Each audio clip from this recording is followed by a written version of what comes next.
But all eyes will be on Gretchen Walsh. 20:41 is the NCAA record, and the touch, 20.37. It's an American record, an NCAA record. She obliterates the NCAA mark, and she's 7 months to go.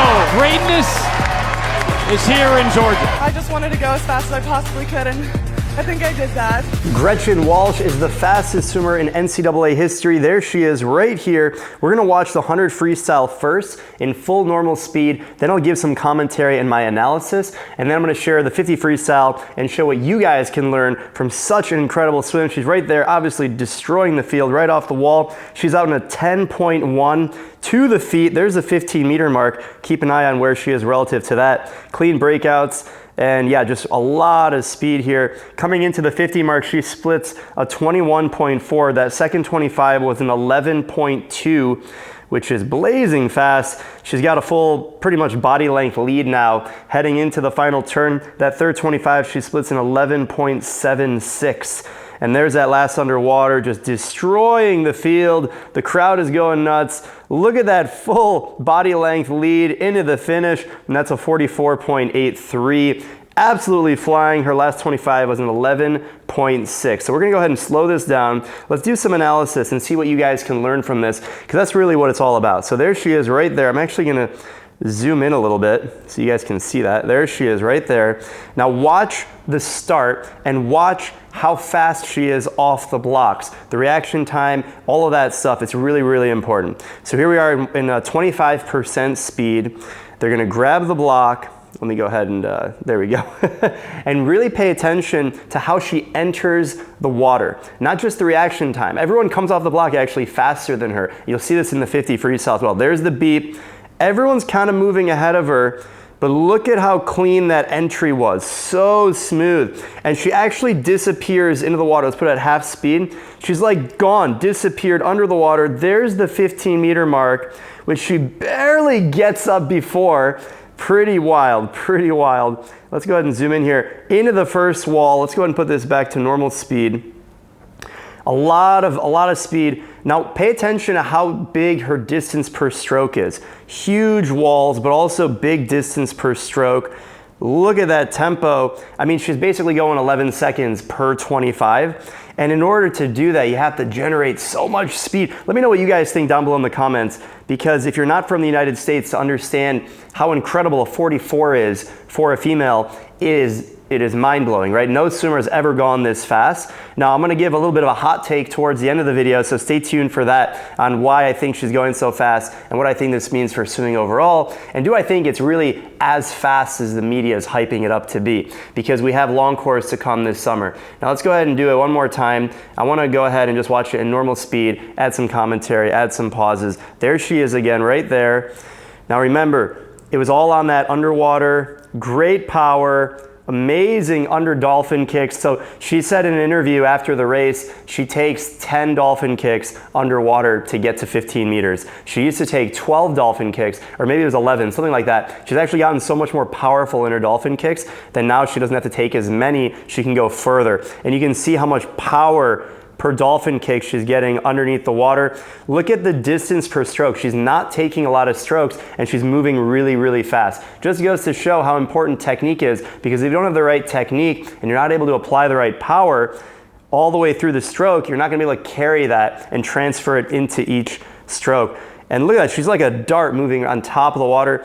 Absolutely incredible. Now let's talk about the 50 free, because there's a lot of really important things that she's doing there that she's not doing over here. Now we're on the 50, there she is right there.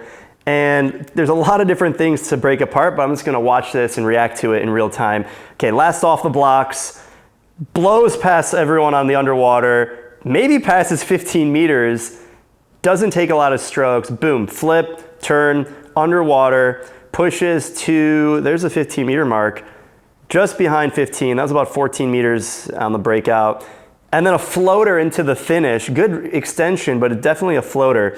There's a lot to break that down, so let's go ahead and get right into it. And let's put it in half speed. We can really see the slow start. So there she is right there, and we're playing it, yep.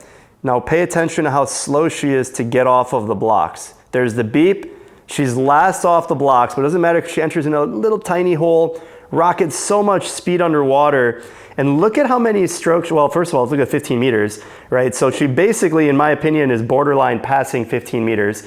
We talked about in the last video, you know, maybe she's only taking 10 or 11 dolphin kicks to get there. And I actually want you guys to count how many strokes she takes. So watch the breakout. There's 1, 2, 3, 4, 5, 6 strokes. She only takes 6 strokes and she turns at a 9.88 to her feet. I mean, that is just ridiculous. Think about that. She's taken, you try 6 strokes and see how long it takes you to get 25 yards. And there's the underwater on the second 25. Let's count the strokes again. 1, 2, 3, 4, 5, 6, 7, and a floater. Wow, and her second 25 was a 10.49, total time 20.37. This is the fastest 50 freestyle of all time on the ladies' side. Let's watch it one more time and do it in real speed so you can really get an understanding of what's going on.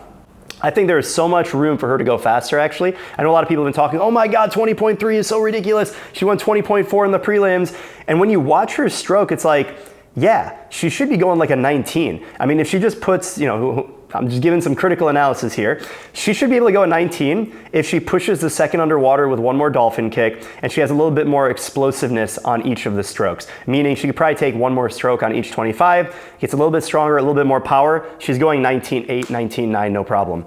Now, I know it's like, oh my God, but she's so much faster. If you actually break down the math on what this time is relative to like what Caleb Dressel went when he went 17.6, right? When Caleb Dressel went 17.6, I know it's hard for you guys outside the United States to understand what a 17.6 actually means. But that, for Gretchen Walsh to be able to equivalent a 17.6 when the next fastest human was an 18.4, Gretchen Walsh would need to go about a 19.8. Right, to equal that percent differential between the next fastest person and a 17.6 at the time.